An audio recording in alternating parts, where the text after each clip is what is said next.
ভারতবর্ষে এই শক্তিটা আজকে নয়, জম্মু কাশ্মীরের ঘাঁটিতে আগেও হিন্দু মারা হয়েছে, ব্রাহ্মণ মারা হয়েছে, পণ্ডিত মারা হয়েছে, এতে তারা কেউ জম্মু কাশ্মীরে না থাকে। এখানে ক্লিনসিং যাকে বলে সেটা এর আগেও করা হয়েছে, পণ্ডিতদের পলায়ন হয়েছে। কিন্তু ধীরে ধীরে যখন আবার সেখানে মানুষ ভরসা রেখে ফিরতে আরম্ভ করেছে, আবার সেখানে পর্যটন শিল্প মাথাচাড়া দিচ্ছে,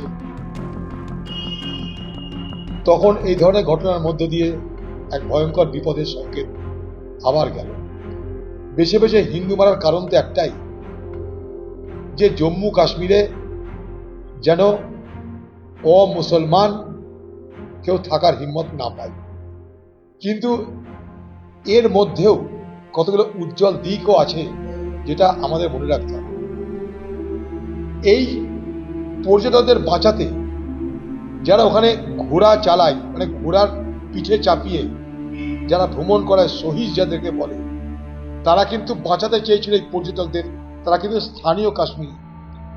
পর্যটকদের উপরে এই ঘটনার পর সেখানে না পুলিশ না সিকিউরিটি কেউ তো ছিল না, তখন কিন্তু স্থানীয় মানুষ সবাই তাদেরকে রক্ষা করতে, বাঁচাতে তারা কিন্তু ছুটে এসেছিল। এবং তা করতে গিয়ে স্থানীয় একটা কাশ্মীরি যুবক সে কিন্তু মারা যায়। তো বিষয়টা আমরা যেন এইভাবে, এটা হিন্দু মুসলমানের যে ন্যারেটিভ তৈরি করতে চাইছে পাকিস্তানপন্থী সন্ত্রাসবাদীরা, তার দ্বারা যেন আমরা প্রভাবিত না হই। আমাদের কাছে হোক সন্ত্রাসবাদী, তুমি সন্ত্রাসবাদী, তোমার যোগ্য শাস্তি, তোমার জন্য মৃত্যুদণ্ড, সেই মৃত্যুদণ্ডকে নিশ্চিত করুক ভারতবর্ষের সরকার। সেখানে হাজার হাজার সিকিউরিটি ফোর্সেস আছে, সেই সমস্ত অপরাধীদের মৃত্যুদণ্ড নিশ্চিত করুক সরকার।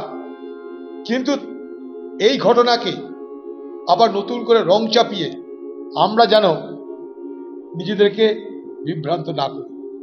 কারণ যারা মেরেছে তারা পরিকল্পিতভাবে এই হিন্দু মুসলমানের বিভাজনের জন্যই মেরেছে, কোনো ভুল না এখানটায়। তার জন্য তারা এসছে ওখানটায়। তারা পাকিস্তানের মদতদাতা সমস্ত জঙ্গি গোষ্ঠী, তারা স্বীকার করেছে তারা কোন দলের, লস্কর-ই-তৈয়বার একটা অধীন একটা অর্গানাইজেশন, স্বীকার করে দিয়েছে তারা কারা। তারা